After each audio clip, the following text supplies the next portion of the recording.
mendoakan Amerika presidennya damai dengan Indonesia karena dunia ben gak geger katanya.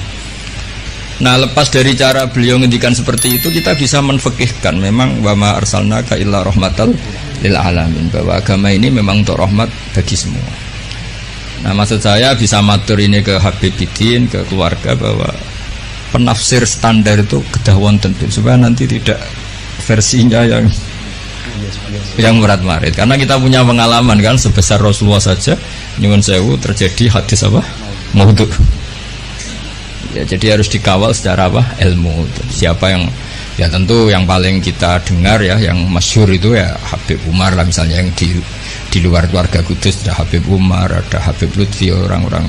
Dan tapi apapun itu kita ini juga membantu secara fikih dalam menafsirkan itu, bahwa ketika beliau dekat dengan Umaro tidak untuk khaldun nafsi, tidak untuk jam ilmal, tidak untuk menang-menangan, tidak untuk jam ilmal, tapi untuk limaslahatil amah, untuk kemaslahatan apa bersama, untuk umum.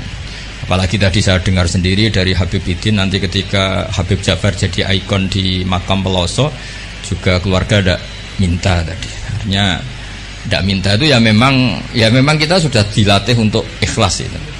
Soal nanti nyuwun sewu manajemen makom karena mungkin kebanyakan hasilnya terus mikir untuk pondok tahfidz nggih monggo, tapi itu tidak dari keluarga tapi murni dari apa manajemen yang ya pengelola kelurahan sendiri. Kalau kita sendiri tidak. Terus yang ketiga, bahwa sejarah orang-orang soleh memang harus dimaklumatkan supaya orang itu masih ingat Allah dan Rasul. Jadi saya sering baca di kitab-kitab awwalu hadaddin al-i'lam. Pertama agama ini muncul karena dimaklumatkan. Sehingga Rasulullah ketika rawuh dawi Gua Hira, beliau pertama itu naik gunung Sofa terus memaklumatkan kalau beliau itu nabi dengan semangat asyhadu alla ilaha illallah wa asyhadu anna muhammadar rasulullah. Nah, Habib Ja'far dengan segala keterkenalan majdzubnya, beliau ngendikan tuh mesti diulang-ulang syahadat wali-wali yang sudah kabundut. Mungkin kalau Anda dengarkan itu mungkin biasa, mungkin karena tidak wali, itu yang jelas itu. Kedua, ada ahli fikih. Tapi kita yang ahli fikih itu ngerti, wali-wali yang sudah kabundut kalau nggak disebut lagi ya lupa, apalagi artis. Cuma Habib Ja'far caranya seperti itu. Beliau sering memberi hadiah Fatihah, karena orang sekarang itu belanja demi belanja gambarnya artis, lihat film dan apalnya tokoh-tokoh film, sampai yang di luar negeri juga hafal. Tapi wali-wali yang sudah kabudut dah hafal. Nah, semangat beliau menyebut itu ada filosofinya. Itu yang nggak wali pasti tidak paham, yang nggak ahli fikih yang nggak paham, malah geremeng kadang. Di bulan beleni maksudnya ini serabakat soleh lah ya, seperti ini, semoga tobat ya. Jadi itu ada teorinya. Quran sendiri ceritanya juga yang diulang-ulang. Jadi itu ada filosofinya. Itu kan sama dengan semua kiai meskipun monoton selalu bilang wa ala alihi wa sahbihi ajmain. Kata ajmain ini penting karena ciri khas ahli sunnah itu menghormati semua sahabat. Kata wa alihi juga penting karena ciri khas ahli sunnah itu menghormati alun nabi. Makanya kata Basim Asy'ari wa nuhibbu ahlal bait wa nu'azzimu ahlal bait wa nu'azzimu jami'a ashabi Rasulillah. Ciri khas kita ahli sunnah adalah menghormati ahlul bait, memuliakan ahlul bait dan menghormati semua sahabat. Jadi kalimat ini seakan-akan diulang-ulang wa ala alihi washabihi ajmain, tapi ini maklumat sebuah akidah, maklumat sebuah ciri khas. Lah nanti kalau bangun makom juga diniati gini, ini maklumat bahwa bangsa kita menghormati wali, menghormati habib, bukan gagah-gagahan terus seperti itu ndak. Ma'adzallah min dzalik itu ndak akan, tapi sebagai ikon kita bangga, kita tabahi kalau dalam bahasa Arab dengan eksistensi Habib Ja'far. Jadi saya beberapa kali dengarin beliau ketika dengan Pak Jokowi, dengan Gus Ali, dengan Mbah Mun, terus terakhir dengan saya di sini, kenangan saya itu harus difekihkan. Jadi ketika beliau kesini biasanya dikawal dari Mapolda, dari Mapolda. Kemarin saya juga melihat acara pemakaman. Saya pas itu baru datang dari Situbondo. Jadi semua itu harus difekihkan. Sehingga dalam fikih misalnya dijelaskan ketika Nabi nyurati raja-raja itu ila maliki qaisar, ila maliki ila qaisar. Itu kata ulama-ulama, Nabi itu ngakui jabatan dunia. Buktinya raja-raja juga oleh Nabi dipanggil malik, dipanggil apa? Raja. akhirnya Nabi kerso ngakui eksistensi hukum yang sedang berlaku. Ya tentu tidak yukhalif, ya tidak bertentangan dengan syariat. Jadi saya mohon pilihan-pilihan beliau dekat dengan Kapolri, Presiden, atau dekat dengan Umaro, jangan ditafsirkan macam-macam, tapi tafsirkanlah bahwa semua ini kita ini baik-baik saja, baik urusan yang terkait ulama maupun terkait umaro. Dan itu yang diihyai seperti itu, al ulama wal umaro tau aman. Ulama dan umaro itu saudara saling Saya sebagai kiai itu juga gak bisa bayangkan berantas narkoba dengan penyelundupan seperti itu. Yang punya otoritas itu polisi. Kita gak bisa bayangkan kan seperti pemerkosaan, penggarungan, pembunuhan itu gak bisa bayangkan kalau gak ada polisi. Nah, anggap saja Habib Ja'far itu ikrar bahwa kita ini butuh negara. Lah bahwa kita di sana sini ada kekurangan baik di aparat negara maupun di kita, ya sudah, al-insan makhluk khotok manusia. Tapi kaidah kita dalam fikih itu la yudraku kulluh la yudraku kulluh. Jadi kalau tidak bisa ideal jangan ditinggalkan sama sekali. Kita bernegara pasti tidak ideal, tapi kita butuh kekuatan untuk melawan penjahat, kekuatan untuk melawan pengedar narkoba, kekuatan yang bisa menangkap pemerkosa. Nah, kekuatan-kekuatan itu adanya di kepolisian. Sama kita butuh kesejahteraan, benono sing mikir menteri keuangan, Menko apa. Kita butuh kesehatan, ya ada yang mikir, yaitu menteri kesehatan. Karena kalau sing mikir kiai terus bentuknya kadang-kadang kayak rondo jimat gitu. Nah, sing ra tepak terus rondo dukun itu. Jadi repotnya kesehatan kalau yang mikir kiai itu nak tepak ya dongo, nak ra tepak ya rondo gitu. Nah, jadi ini kula suwun sekali, saya mohon semohon-mohonnya sama keluarga Habib Ja'far, utamanya sama Habib Umar Al-Mutahhar yang beliau lama sekali di situ, sama pendereknya Habib Ridho Khirit ya. Habib Ridho Khirit, saya tahu banyak beliau karena memang saya termasuk orang yang mencintai beliau. Coba tafsir-tafsir fikih ini kita hidupkan supaya enggak ada tafsir yang macam-macam gitu. Jadi boleh kasih saran? Iya gimana? Kalau saya Habib Ja'far mendingan jenengan. Ya kan? Mungkin kalau Habib Umar itu terlalu sibuk, ya kan? Jadi kan punya orang yang bisa menulis sejarahnya Habib Ja'far. Jenengan yang mengkoreksi. Oh ya, saya yang pokoknya yang bagian fikih insya Allah saya ikut bibitinnya nanti. Itu lebih bagus. Jadi versi-versi yang tadi kayak beliau dekat dengan Pak Jokowi, jangan dilihat karena Pak Jokowi presiden top.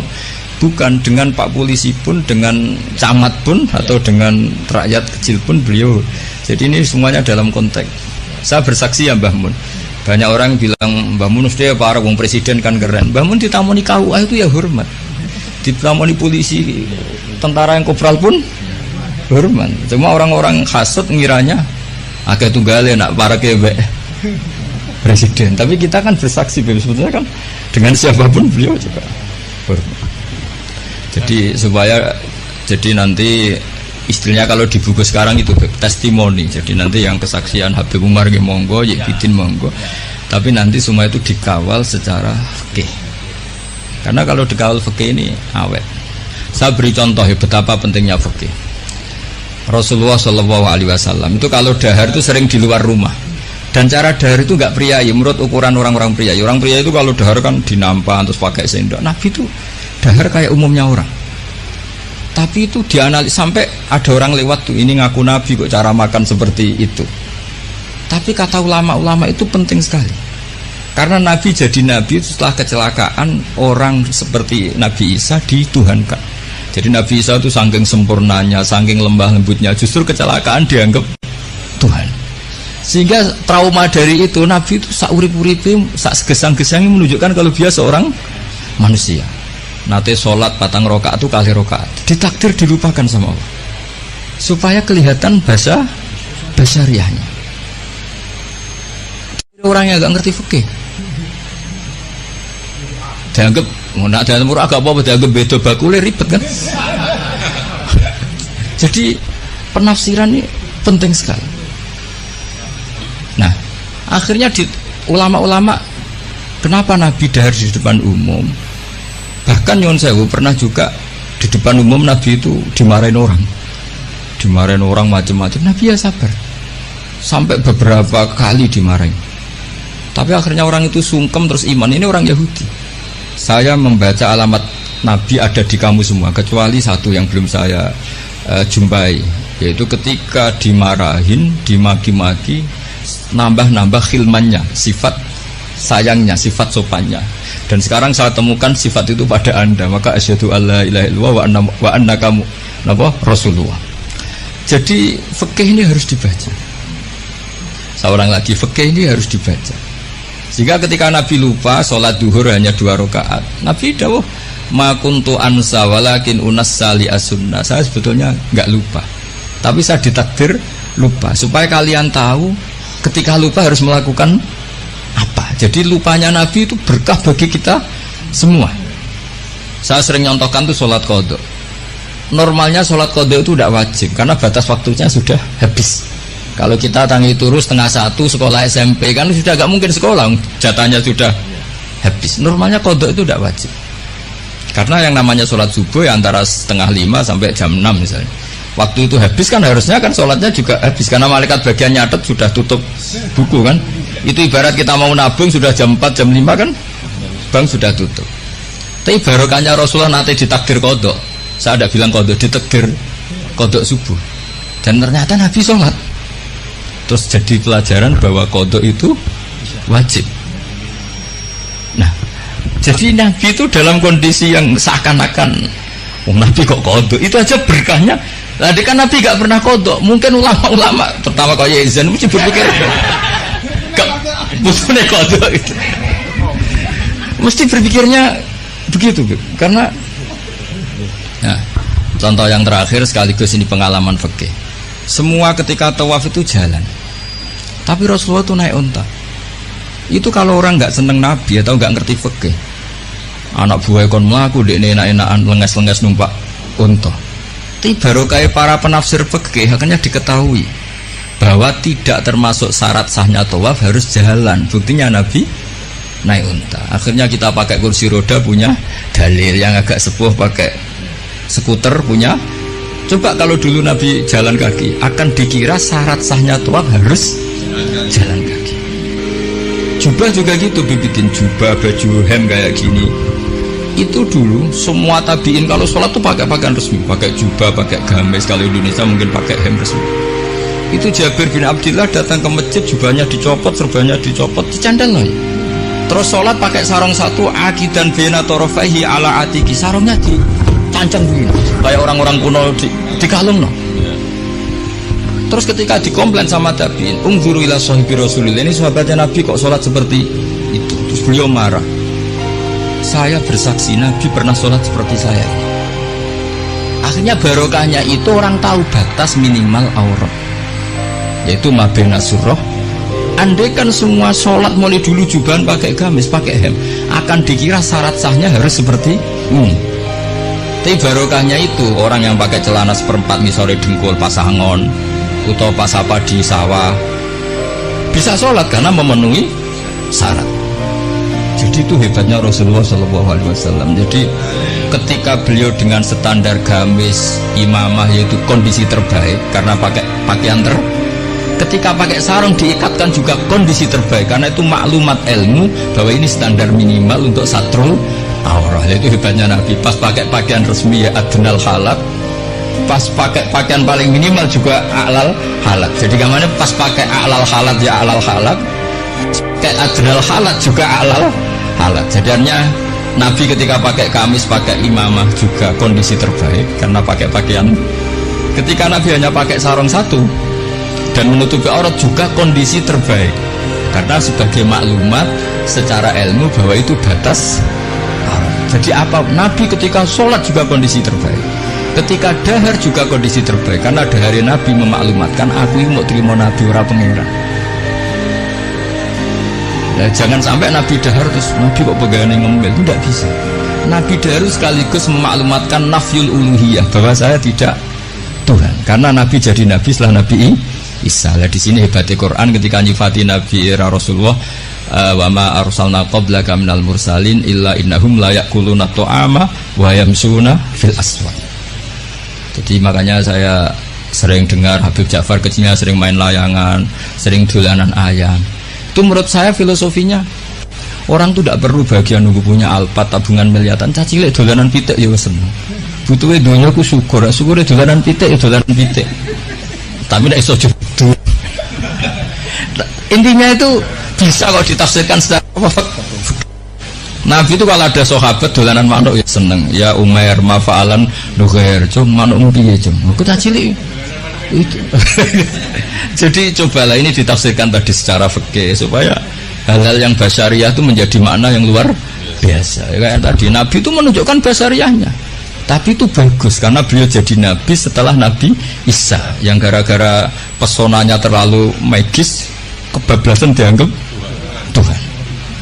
Tapi Nabi enggak kayak umumnya orang, dahar ya kayak umumnya orang, cara berpakaian ya kayak umumnya orang, kadang-kadang ya dineng bojone sak wulan macam kayak umumnya orang. Masyhur itu Nabi nanti ya amang kesuwen ya setahun nih. Setahun kesuwen ya ono riwayate. Jadi saya ingin dah. Makanya beberapa ulama setiap nulis sifat wajibnya Nabi itu mesti apa? Sifat wajibnya papat, misalnya mukhalif papat, mesti menetapkan satu sifat jaiz. Ini ku al-a'rad al-basyariyah. Nabi juga punya sisi kemanusiaan. Tapi ini menjadi luar biasa karena bentuk perlawanan terhadap nafyul uluhiyah, bahwa seorang nabi enggak boleh dituhankan. Ini penting sepenting-pentingnya. Makanya ketika Nabi wafat, saya ulang lagi, ketika Nabi wafat, itu Sayyidina Umar kurang dekatnya sama Rasulullah, kurang pinternya Sayyidina Umar. Ketika Nabi wafat enggak terima dia. Mangqala inna Muhammad qad mata qata'tu unuqah. Siapa yang bilang Muhammad mati tak bunuh. Innama huwa yunaji rabbah kama yunaji Musa rabbah. Beliau sedang munajat, marah-marah lah, orang mau gak bilang kabudut gimana, nyatanya cara lahir kabudut. Akhirnya Abu Bakar datang, terus Umar dileraikan dengan dibacakan ayat afa imata wa ma Muhammadun illa rasul qad khalas min qablihi rusul afa imata au kutilang qalabtum.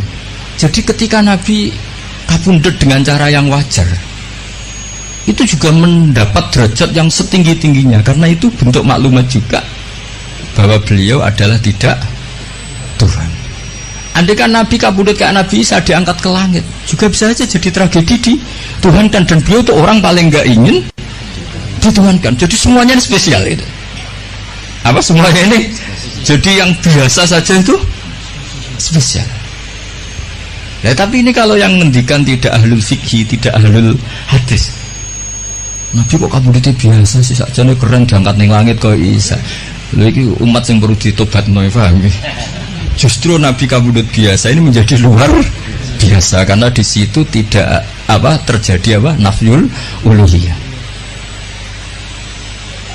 Jadi begitu juga nanti tentang Mbah Mun, Habib Ja'far, Mbah Arwani, Mbah Munawir, tokoh-tokoh yang basaria ini harus dijadikan ahwal yang luar biasa. Jadi misalnya kancanan wong cilik ya bentuk penghormatan pada wong cilik, kancanan wong gede ben ora hasud. Kadang ya ana wong gelem kancanan wong cilik ora gelem kancanan wong gede. Dikira zuhud aroi jebule hasud. Banyak enggak yang seperti itu? Banyak banget tuh. Ada sing kancanan wong gede tok mau wong cilik. Ya ternyata sombong betul. Lah ini beliau-beliau ini teladan betul.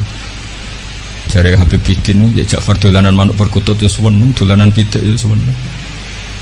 Artinya beliau-beliau itu orang yang gampang syukur. Orang kok senengnya ketika di istana saja atau ketemu presiden saja, enggak.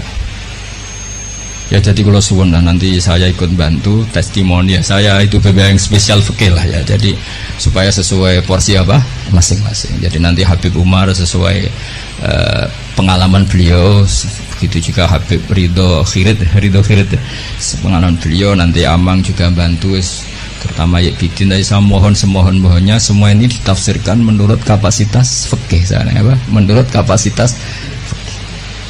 Karena perilaku Rasulullah SAW andai kan tidak ditafsiri fikih ya repot. Sama tak ceritani donga mara kuburan ya barokah rodok suudzon. Nabi itu giliran di Aisyah keluar karena garwane Nabi banyak dan yang cantik juga banyak, ada Zainab, ada Sofia. Aisyah itu cemburu, ditututi pikirannya itu ke yang lain.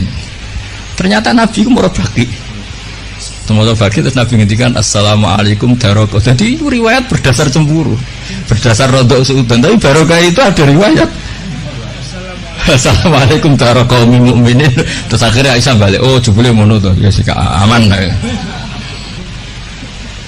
Jadi sholat tahajud juga gitu. Betapa Rasulullah itu orang yang luar biasa. Ketika sare jatah ning Aisyah. Kenangannya Aisyah hatta masajil di jildah. Tapi Aisyah yang cantik itu perawan. Aisyah itu saya senang sekali ketemu engkau. Corong Jawa lagi seranjang dengan beliau. Tapi apa pamitnya Nabi? Ya jangan putune niru ya kowe. Dari ini ata'abbadu li rabbi. Aku keihak, aku tak ambek pangeran. Dari ini ata'abbadu li rabbi. Terus sholat. Ya dikira Aisyah sholatnya ngerana rakaat. Ternyata sholat tuh sampai subuh. Padahal ngarepe Aisyah, ngarepe Saudah banyak penafsirnya. Ini di depan Aisyah. Dan pas rukun, terus dicatat pas rukun. Nah sama tahajud kan pas dineng. Sekali rukun serang arah tahajud kan. Ini pas apa ya? Pas rukun. Pas Aisyah, tidak Saudah. Mana Aisyah terus entek tuh. Aku sing ayune ngene ditinggal sholat asik sampai subuh. Makanya protes deh. Ngapain kau begitu ya Rasulullah? Qad ghafara wa laka ma taqaddama min dzambika ma ta'akhkhar. Jadi aslinya orang niat takok. Ya rada niat protes. Nabi jawab afala akunu abdan syakur. Jadi ini Rasulullah SAW. Semua perilakunya itu hebat. Tapi Nabi nanti kok lihat santrinya minta tahajud terus yo ngamuk. Innali ainika haqqon wali zaujika. Kok ngono cung bojomu ya duwe hak ngene. Jadi kayak apa? Jadi saya mohon jadi Nabi ketika adnal halat kayak pakaian tadi, pakai sarung dilipatkan itu namanya adnal halat, pakaian paling minim. Tapi itu secara ilmu menjadi a'lal halat karena menjadi ilmu bahwa pakaian aurat batasnya satu aurat hanya segitu. Andai kan Nabi selalu pakai jubah dan selalu pakai ihram resmi, akan dikira syarat sahnya sholat harus sesempurna itu. Ya, saya ulang lagi ya, jadi ingat ya, Nabi ketika memilih adnal halat itu hakikatnya tetap a'lal halat. Jadi ketika Nabi biasa-biasa saja, tetap ini secara fikih hasilnya luar biasa. Karena di sini ada maklumat hukum. Ya begitu juga Nyun Sewu ketika Nabi lupa, sanukriuka fala tansa illa masyaallah. Andai kan Nabi tidak pernah lupa, Nabi kan pernah zuhur 2 rakaat.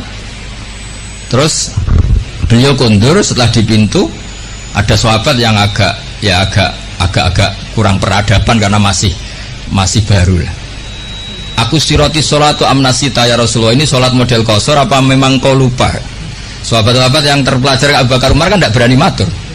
Nabi masih jawab, kullu dzalika lam yakun, itu tidak ada semua. Hanya Nabi kembali ke mihrab. Ahakun maqalahu dzul yadain, tadi yang dikatakan dzul yadain apa benar? Iya ya Rasulullah, engkau tadi sholat 2. Sahabat yang kayak kula mun seneng, wah ini sholat duhur model baru, berarti mulai besok 2 rakaat dianggap nasah mansuh. Makanya kita tidak tanya karena inginnya itu memang nasah mansuh. Tapi apa yang terjadi? Nabi terus takbir nambahi 2.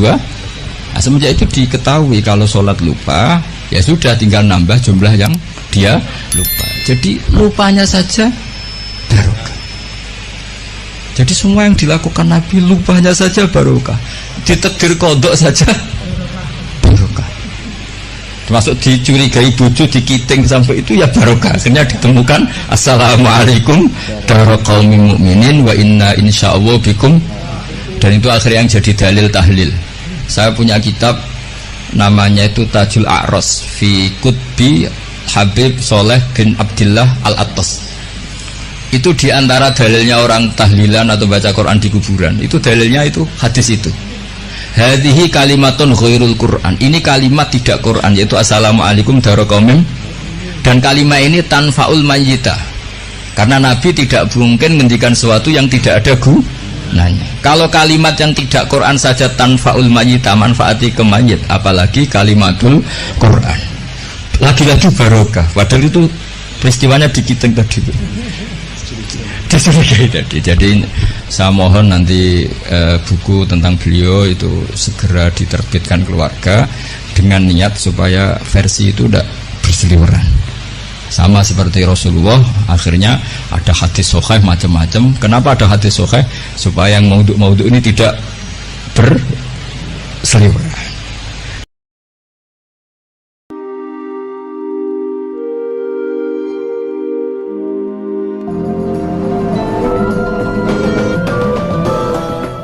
niki nggih ngoten niku. Ulama Indonesia diarani sepele, mok perkarane ora ulama Mekah Medina. Padahal ulama Mekah Medina sing goblok ya mungkin pirang-pirang. Padha ulama Indonesia sing goblok ya pirang-pirang. Tetapi disebut ulama. Lah ulama indawah mungkin mesti bener ya, tapi kadang kan ulama benduman negara kan, ciptaan negara. Ampun repot. Paham ya? Kalau ngerasakno niku ning gone hal-hal sing harian, misalnya masalah puasa saja. Masalah puasa awal Ramadan. Kan ada ulama yang versi pemerintah, ada ulama yang ndak, macam-macam. Misalnya Naksabandiyah punya pegangan 3 hari sebelum kita. Kemarin Muhammadiyah terpaut sehari. Terus NU bareng mbek negara pasane. Pokoknya kena 29 napa? 29 napa? Dina. Jadi paham gitu. Terus kula suwun masalah-masalah sing dadi istihate ulama aja mbok sederhanakno saalim-alime iki Indonesia ra alim ki Mekah napa? Medina. Aja sampai Ka'bah dadi kebanggaan sampai melintasi batas napa hukum. Nggih melintasi batas napa hukum. Ngeri nak pun ngoten ngeri. Kula pun bolak-balik matur, misalnya begini ya.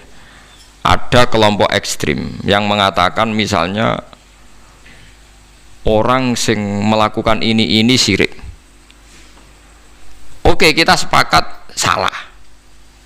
Tapi masalahnya kita punya, meskipun yang ngomong ini ulama Mekah, tapi kita punya kaidah.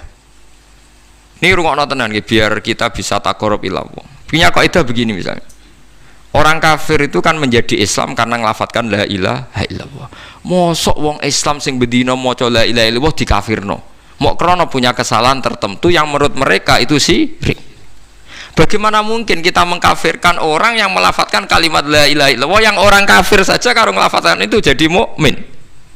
Kita harus pegangan itu meskipun yang menentang fatwa kita ini orang Mekah, mungkin ulamanya.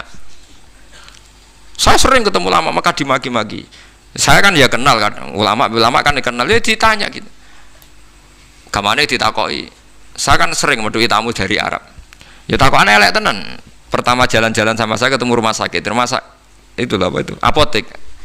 Apotek ning Indonesia simbolnya apa? Patung apa ulo. Pak apotek apa rumah sakit itu sing simbolnya ulo? Apotek ya aneh. Ya aneh kan, aslinya apotek kan urusan farmasi pengobatan tapi kok simbolnya apa? Ulo mau kodok-kodok ya kena aneh simbolnya ulo. Ya aku deh, kalau roh ya jadi takok ini. Lu itu kan patung Bapak, itu kan syirik pokoknya walhasil. Terus aku ya jawab kena, wah orang melok gawe kok mbok syirik. Aku mangkel. Orang melok gawe kok mbok syirik. Pak Hasyim Muzadi tahu ketua NU, ora iso wong kondang. Iya tahu takok wong Arab merah iso. Jawabannya kados kula akhirnya aku jawaban nakal. Takoki tamu ke Arab itu. Pak Hasyim, Anda ini ketua NU tapi kalah sama Muhammadiyah. Kampus Muhammadiyah itu banyak, ada tulisannya Universitas Muhammadiyah. Terus Pak Hasyim ya ngerti nak, memang banyak universitas nopo Muhammadiyah itu jawab. Oh iya, yang ada tulisannya Muhammadiyah itu yang miliknya Muhammadiyah. Lah yang nggak ada tulisannya itu milik NU. Padahal yang nggak ada tulisannya lebih banyak. Padahal Pak Hasyim ya tahu yang nggak ada tulisannya tidak mesti milik NU, tapi dia nggak nyongkon, ditakoki ngono gak nyongkon. Jadi saya pernah ditanya farmasi, saya juga kaget loh. Aku lagi sadar loh, iya tuh farmasi itu logonya ulo ya. Kalau yang rada eling sidik-sidik lah, pengen kari ndak yo, kayak tak iyo. Ya tapi terus saya bilang apapun itu, mbok arani salah kan ya bisa. Agama itu kan punya banyak terminologi, syirik, kafir, maksiat, dosa, salah. Wong pilihane bahasa kan akeh, mbok yo aja milih syirik, muni maksiat tak yo kena to didono sithik.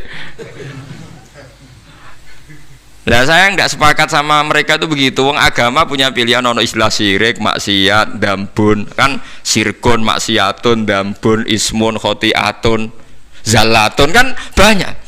Ya tapi mereka ketika dia yang ngakui yo, ternyata ulama Indonesia alim-alim. Ya Syekh. Ya intinya saya terjemah bahasa agama itu kan banyak, ada syirik, ada maksiat, ada ismun, ada khotiatun, ada zalatun, ada macam-macam. Mbok milih salah satu, jangan yang langsung syirik. Ya nyatanya kalau kita zina misalnya atau maling atau koruptor kita bilang dambun kan, nggak langsung bilang sirkun kan. Tapi nak bodoni ning pasar sithik-sithik kan khotiatun meleset sithik. Tapi misalnya Rugen kiai kok delok wong wedok jalatun kepleset, engko nak kesuwen ya ora kepleset kan nak kesuwen delok iku. Kan kenapa misalnya setiap misalnya kita salah kok langsung apa? Sirkun gitu. Kan ada bahasa selain apa?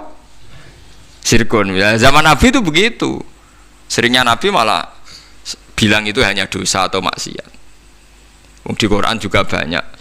Misalnya wa may yaksib khotiatan au itsman. Berarti tidak semua kesalahan itu pasti kafir, ada yang khotiatan au itsman.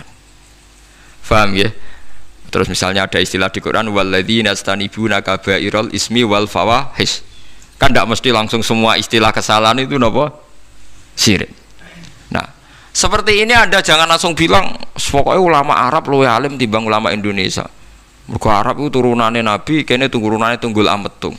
Wah, yo repot nak ukurane ngono. Wong Arab turunannya Abu Jahal Abu Lahab yo pirang-pirang. Kene malah gak mungkin turunannya Abu Jahal. Piye wae kita punya sejarah lebih baik. Ya kalau nak sering gojokan bahasa Arab. Ya apapun itu kita punya sejarah lebih apa? Mbah-mbahku ora tau ngusir Nabi. Iya ta, mbah-mbahku ora tau ngusir apa? Nabi. Tapi mbah-mbah tau ngusir Nabi. Wong Mekah. Saya itu cerita ini itu bukan mengkritik atau menyindir kelompok tertentu, dan kita trauma dengan peringatan Quran ini. Dulu Ka'bah digawe kebanggaan, angger seputar Ka'bah dianggap luwih bener sing jauh dari Ka'bah. Lha iku dhisik Abu Jahal ngrasa luwih bener mergo ngrumat Ka'bah, Kanjeng Nabi Muhammad orang ngrumat Ka'bah. Mergo Kanjeng Nabi ketika terasing niku urip teng Mina. Lane kula suwun sing taun niki haji nak teng Mina ndonga tenanan. Zaman Nabi diusir saking Mekah manggon teng Aqobatu Mina. Teng pundi Aqobatu Mina. Sebab niku beat sing paling masyhur Kanjeng Nabi ketemu tiang Yasrib sing akhirnya dadi Madinah disebut Beatul Aqobah. Kok Nabi mlebu Masjid Haram niku mboten angsal. Apa meneh nyekel Ka'bah. Bahkan eleke kelompok Quraisy ngumumno embargo Rasulullah niku ditulis ning Ka'bah.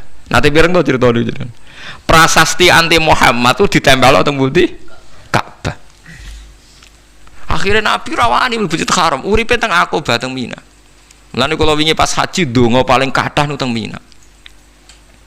Saiki wong-wong Indonesia iku akeh sing goblok, kaji ku nek ambek Ka'bah berlebihan. Ambek Mina ra tau donga, mergo Mina iku ora-ora. Perkarane seru Ka'bah. Ya seru-serunan iki wong kok seru-serunan. Mulane sampean nak ngaji tak warai carane dadi wong alim. Mulane teng dibak niku ora ana bakas Ka'bah teman-teman sing ana walanal ma'la wa khaifu mina. Dadi walana lan iku tetep kedhe kita al ma'la utawi ma'la wa khaifu mina lan khaifu mina. Mergo Mina niku gadah sejarah besar. Selain dienggo sebagian ibadah haji, Mina niku nate ditempati Nabi lama ketika diembargo gak boleh di Ka'bah. Ka'bah digua-gula-gulan wong kafir. Malane Allah dawuh mustakbiri nabi. Justru dengan adanya Ka'bah mereka napa sombong. Paham ini kan jelas nggih mustakbiri nabi bil baitil haram. Lah ngeten iki selongko. Ulama nerangno ngeten iki selongko. Kula lagi ngerasa minoritas. Saya yakin yang ngaji di sini pun tidak siap dengar ini. Tapi kowe berarti ra siap ngurung ana artine Quran. Malah iku sekali dosa ora gampun niku. Sak dhuwure no. Lah ora siap ngrungokno penjelasane napa? Quran. Tapi ora tak basakno sak dhuwure dambun ya jalun kan renteng to Mas. Jalun kan bodoh. Paham ya? Ini penting kula aturaken. Dados Mina niku bersejarah sekali karena zaman Nabi diusir niku uripe teng Mina. Sampai nyuwun sewu dahar godhong-godhongan. Akhirnya Nabi donga supados prasasti niku ilang, iklan pengumuman niku ilang. Setelah 4 tahun, nopo 3 tahun ngoten delalah dipangan rayap. Lah wong Arab iku riyen ora ndek dokumen, ora ndek file, pokoke anggere iku pengumuman ilang ya hukume ilang. Lucu to bareng dipangan rayap ya ilang. Ya aturan ini saiki ora ana pengumuman kok ngenteni ilang. Riyen ngoten niku. Tapi apapun itu sampean kudu ngerti nak kowe ngukur kebenaran iki ulama Mekah mbek ra Mekah iku keliru padha karo zaman Nabi yang sing parang Ka'bah bener sing ado Ka'bah salah ora iso ngono